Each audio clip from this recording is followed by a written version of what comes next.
Grief is Mother's Day. I write this on the second Mother's Day since Ben died.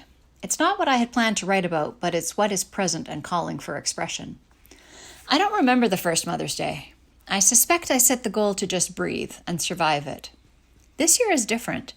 This year I didn't really see it coming somehow. My daughter is still living with me, so we planned our day. We arranged to video chat with my mom and to order brunch. That seemed good. I was okay. I managed to rapid delete all the email marketing for Mother's Day.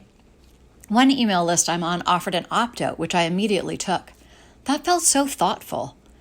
The grief accounts I follow all posted things about Mother's Day, which I just couldn't connect with and scrolled by. It was all just strange. Then this morning, messages started to circulate in my groups of friends who are also moms. Groups of friends I met through my kids. Group communication is a challenge for me, and I often just consume and don't really participate. Grief shuffles your circle of friendship, and for me, that makes group communication tricky. Everyone in the group has a different relationship with me in my grief, and I have less capacity for social pleasantries. The reality of this day is that it is just weird. I am still a mom of 2. My daughter is still here, so if people ask if I have kids, I can opt for the easy answer and just say yes and talk about her. I've come to see that not as a denial or dismissal of my son, but as a self-preservation tool with those that have not earned their way into my personal life on a deeper level. I'm very open about my loss, but I know not everyone wants to hear about it. There are people I know and love that don't want to hear about it, so I don't presume for strangers. The fact remains, though, that I am the mother of 2. That led me to thinking about mothers who no longer have living children. How much more complicated must navigating this day, and the world generally, be when you don't have an easy answer? I do. When the only answer to questions about whether you have kids sucks the air out of the room or denies a fundamental part of your identity.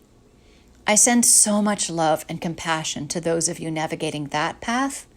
You are now and will always be mothers. You will always have a mother's love for your child. Their death doesn't change that. Mother's Day is complicated also because it is a celebration of being a good mother. There is so much judgment around motherhood in our society and so many people who want to tell you how to do it. For parents who have lost a child to suicide, that judgment feels heavy, whether it is coming at us externally or is internalized based on cultural messaging. I have comfort in knowing I was a great mom for Ben. I did everything I could, and it wasn't enough. I don't feel guilt about that, but it is so very sad. That also links to all our cultural baggage around poor mental wellness. If Ben had died of cancer, no one would expect me to have cured him. But he died of depression and anxiety, with our limited understanding and acceptance of mental illness, some perceive as being a weakness in him or me. It's not. We need to continue our path of acceptance and understanding of poor mental wellness and fund research and services so they are readily available and plentiful. People ask me all the time what they can do to help grievers. I want to include practical suggestions for how you can support a griever and help normalize grief and talking about it. Here's what could help for Mother's Day, and likely Father's Day too. Message your griever. Let them know that you are thinking of them and that you can imagine this day must be complicated. They are already thinking of their loved one, whether they've lost a parent or a child. You aren't reminding them. Don't expect a reply. Just send love.